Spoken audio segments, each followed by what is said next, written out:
Okay. Hello. Good morning. How are you? Good. How you doing? Good, thanks. All right. So let's talk about the Butts and Guts class today. I also want to go over your SugarWOD program too. We're going to use that as a training video. You About 25% of people make the error that you made. Okay. And so I want to, because I'm like, oh, okay. I was like, John got it. Sit this a minute. Okay. SugarWOD is so slow. Yeah, I was listening to your video, watching your video with Cindy, and it said the same thing. And I went to SugarWOD and it was moving slow. I was like, Paul said this. Yeah. Okay. So we have programmed today eccentric based. So, Yep. so we have a 6x6 eccentric based hip thrust. Mm-hmm. So this was not. We could do it this way, but let's not, because this is your first class, and this is one more set of complications. Okay. All right, so I'm going to change it because there's a lot of reasons to have this class go well. We moved classes around, and this one seems to be one that everybody wants to do. Mm-hmm. That's great. Let's not mess it up. Gotcha. Okay, so we're going to make it easier. Okay. We're going to do 5x5 standard hip thrusts. Okay. Assuming that SugarWOD is going to actually load.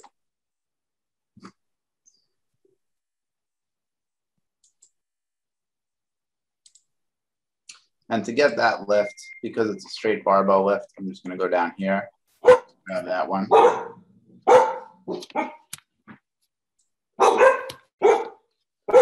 Hey. And you can tell that it's a benchmark lift when you open it up, because you'll see PR is calculated 5 hip thrusts, 5 rep max. Okay. Okay.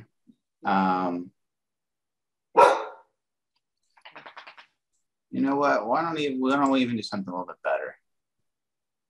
Why don't we lower those reps a little bit more and make it more powerlifting oriented? Good tutorial on how to do this, right? Yep. So gym benchmarks, oops, barbell lifts. Similarly, we actually can add, these are important, any barbell lifts. We can add actually any lift that we want to record for future numbers that we want to show what. So we're going to do this with a variable reps. Okay. We're going to go 5, 5, 3, 3, 1, 1. Okay.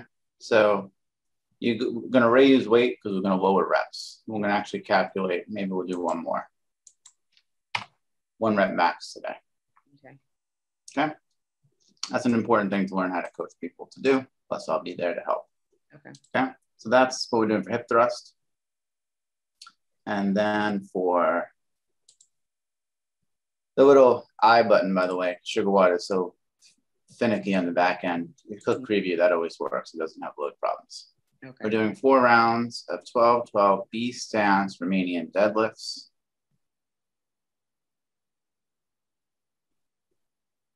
Okay. So normally you think, okay, that's cool because we have the barbell out. We'll just make that work. Just use the same one. Except the bar is different, right? It's a different width bar. Right. So I might do these with dumbbells. Yeah, that's what I was thinking. So we have them going up to 50 pounds. And all these girls in this class are all tiny. Every one of them. We got some strong ones, but they're not in this class. Gotcha. Nobody's doing 50-pound, 12 by 12 Romanian deadlifts, I don't think. Right. We actually have them 75 on that side. So that should be fine. Controlled bear crawl steps, tempo. Okay. So there's some things that are off on this when I look at it in more detail. Okay.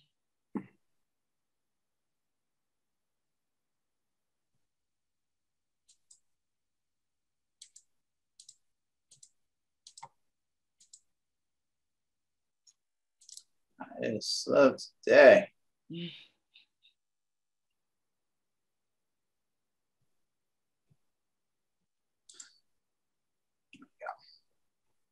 Okay. So we don't have weights. Mm-hmm.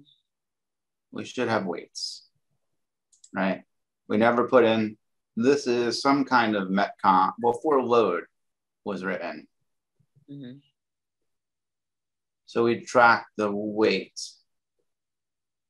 Okay, well, that might work.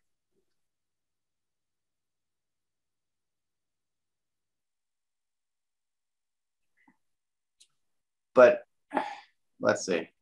Control barrel crawl steps.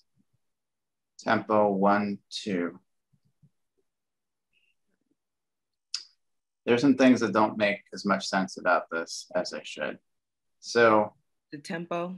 Tempo, there's 4 elements of tempo, right? There's the eccentric phase, there's the bottom, the concentric phase, and then the top, right? There's always 4 numbers. So she only wrote 3. Okay. And then a bear crawl, I don't really know quite how that works on tempo. What is it? Okay, so at least it wasn't just me, because I was actually going to text Katie and ask her exactly with the tempo, how is that supposed to work with the bear crawls? Because I tried it out myself, and I'm like, okay, well, I'm not sure if that's what it's supposed to be. Okay. And then text me. So this is, yeah. So this is not, this is not great. But if we want to do a controlled animal movement, we'll use the beast walk. Beast walk. And I will find a video for you. I'm going to show you how to put a video in too, since we're doing that. Animal flow. Beast walk. We have one on Sand and Seal. It's probably the right one. You find that one. Okay. No. Now, first hit. That's cool. All right. Let's come. We'll save this for a second. Save.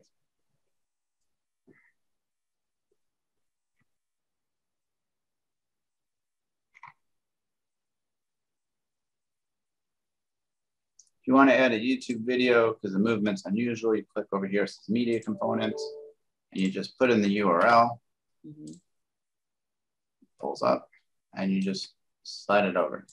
Okay. The text will show, but not the video on the whiteboard. Okay.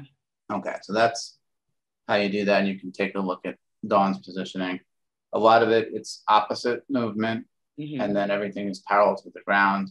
It's mm-hmm. a slower movement. Okay.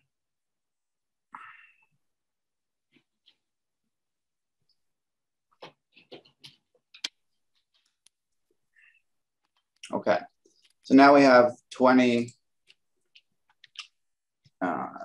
step beast walk.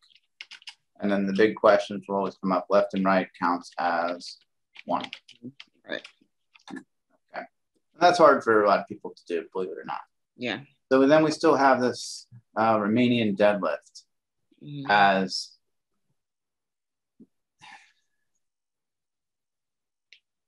a movement. And it's 4 load.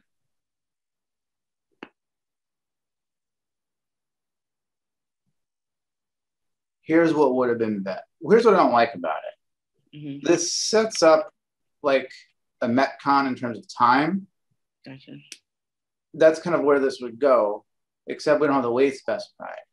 Mm-hmm. But we also wouldn't really want to do this for time because the Romanian deadlift isn't a speed movement. Right. And so Katie went with load, right? Which makes sense, but it also is still kind of an awkward setup. And what would have been better, I think, is as follows.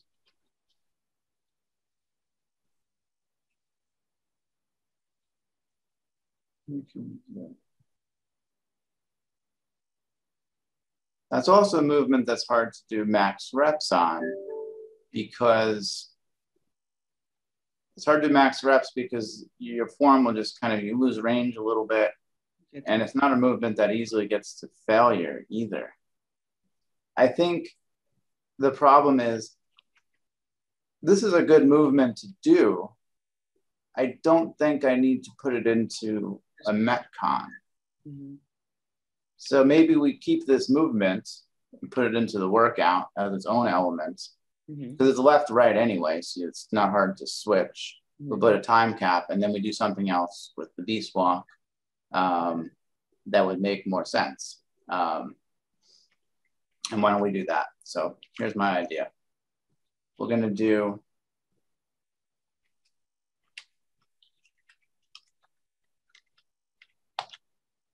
and we'll do this with straight knees. Mm-hmm. Actually going to put it below so it doesn't make. I'm going to put in your coach's notes. Okay. Which, or coach's notes, coaches can see, athletes notes, coaches and athletes can see. Okay. And so your movement standards.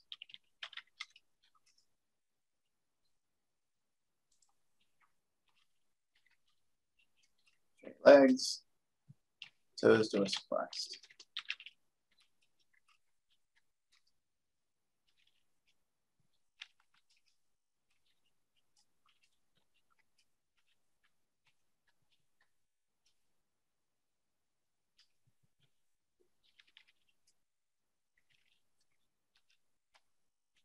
Does those movement standards make sense for this?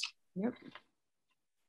So they'll be on the floor, sitting on the back of their elbows with their forearms down. They bring up one leg, everything nice and tight, and they have to alternate. Okay. When you do them that way, they're very difficult to do. Yeah. Okay. And we'll do this as a 10-minute AMRAP. Mm-hmm. And we'll switch it for rounds and reps. Okay, that is much easier to do.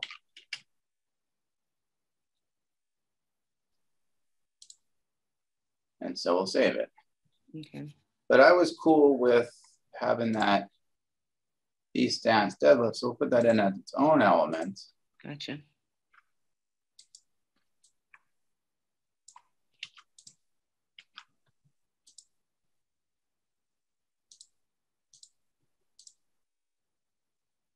And we really need, we would need 8 sets if it's different per side. I really don't think it will be. Okay. So we'll do 3 sets. I'll do 4. I'll put that in for later. Before I do that though, I'm gonna put in for each one of these things a time cap. We're gonna get to that in a second. Okay.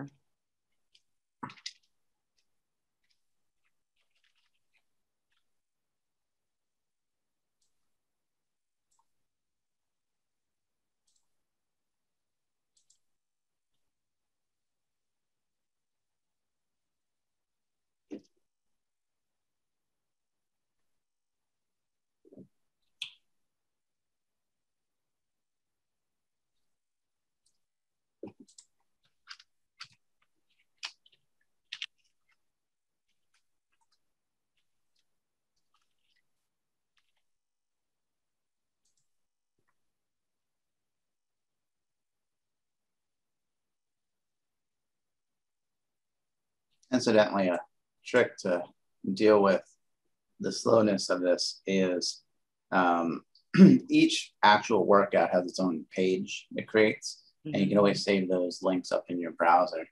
So for example, on this one, rather than having to load it every time, this is actually a unique link up here, and you can just copy that. So if you're working on them, you can just pull this up directly, which makes it load a little better. Okay. And so this is 10 minutes. We don't need time cap because it's 10-minute AMRAP. Gotcha. Okay, so let's look at the times that we have. We have 10 minutes, 8 minutes, 18 minutes, and then 20 minutes. So that's 38 minutes. Yeah. It's not enough time to run all 3 of these because of the instruction time. Yeah. And the plate take out and put away process. Right, the transitions and everything. And transitions, yeah. I mean, you could do this in an hour in a class, not so much otherwise. So we can either take something out or we can adjust our times.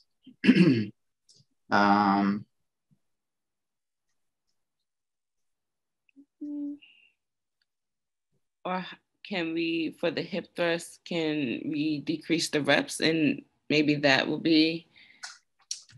Well, if we decrease the number of rounds, or we could, the amount of time it takes clients to move plates is a lot. Yeah. And so if we went down to like 3 by 5, we would be able to cut down maybe 15 minutes. Like it'd go from 20 to 15 in reality. And you're like, well, is that really worth the 5 minutes, or is there a better place? Because it's going to take, use plates, it takes clients forever because they like, oh, where's the clips, and where's, and then they get distracted. And it just does, especially this class. It's just, I don't understand why they have so much trouble. Females. Not even them. The guys are just as bad. It's not something about this class.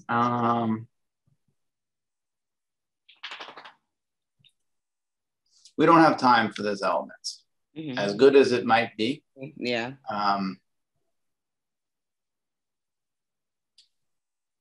What we could do, the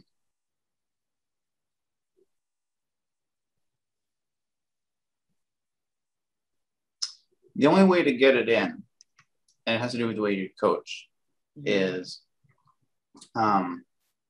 you can tell them that they have 20 minutes to complete this hip thruster sequence. And then do, if you set a timer, like our gym timer, and you say you got 20 minutes to finish your hip thrust and your B stance Romanian deadlift. Gotcha, okay. And then you set the timer. Then they will move. Right, yeah. Otherwise, there are no rush to get anything done.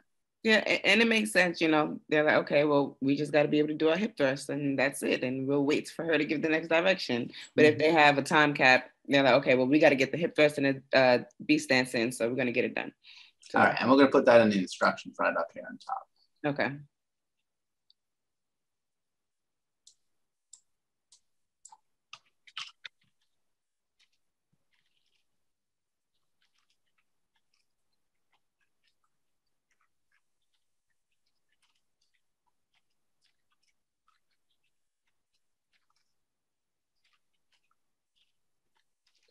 Question, do you think that they would, I know that they aren't, nobody's new, but do you think that they would get intimidated by that time?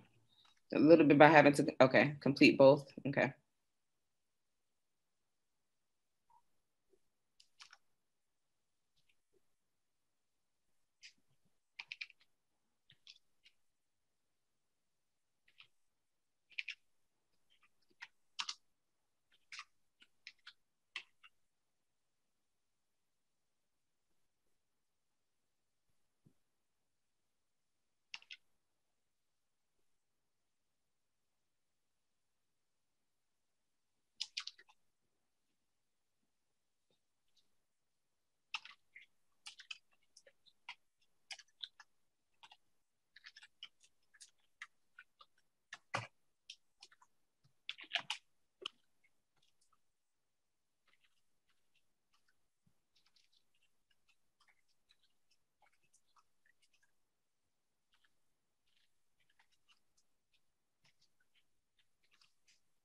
Okay, so let's think our way through this program so far. So the hip thrust, that is, when you do a movement like this, it's largely at the client's own pacing. And because of that reason, you can think about, you know, what, you know, how much instruction that you need to give them. And I don't know if everybody's been in the class, so I probably would, you know, before the class starts, have a demo station where you can demo what the movement needs to look like. Or what's even better that I do is I pick somebody who I know can do it, and I have them do it. And this way I can maintain control of the class the whole time. As soon as you lower your vision to do something like this where you have to lose focus, somebody's will drift away. Okay. And then you can have them demo if there's a fault, you can point it out and then show them exactly how to fix it. Right. Okay. And then you can do that with the B stance deadlift as well. Right. What to do. Okay. And then you can tell them, you ask them if anybody have any questions. No one's going to have any questions. Nobody ever does. And you say, okay, well, you got 22 minutes to get, 5-5, 3-3, 1-1-1, and 4 sets of 12 B stance deadlifts done. And then it'll go start the clock. Okay. And then people will move. Gotcha. And they know it's up. All right. Yeah. I've got it then. Then, so that intro should take us 5 minutes. So that's 5 minutes for 45. Mm-hmm. We have 22 minutes to finish the movements. Now we're up to 27. We have 10 minutes. There's no equipment to put away on this. We're done at 37 minutes. Okay. That gives us an extra 8 minutes of slack time if something doesn't go to plan. Gotcha. Okay. Okay. And I think that's the way to organize it. Looks good. And we'll just take out the time cap on here because it doesn't really exist now.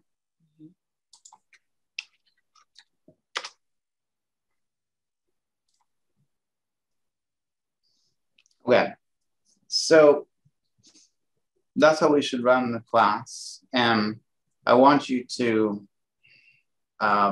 whether you do it with your own watch timer or you calculate your times, pacing classes takes practice. And you got to make sure you're not falling behind at any point. And if you are, you have to adapt something. Right.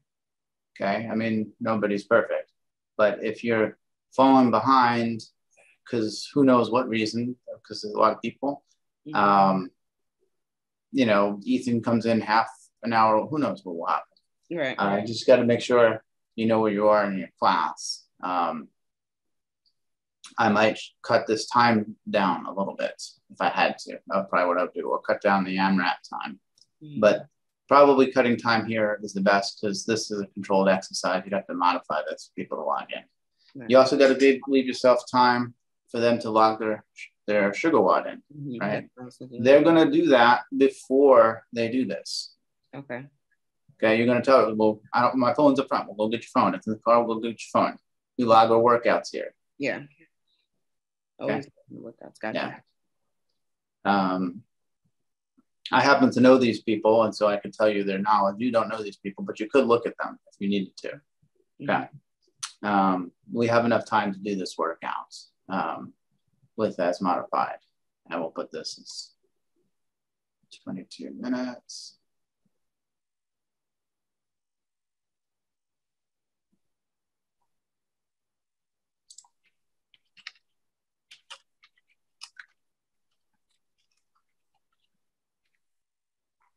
If people, a lot of women, I think, are going to select around 35 pounds for the B stance deadlift. Don't forget, we have the kettlebells that are 35s as well. They don't have to all use dumbbells. It doesn't make a difference. Okay. They could use the bar if they wanted to, but the grip is much wider. I wouldn't have them use other barbells because it's going to be one more thing to put away.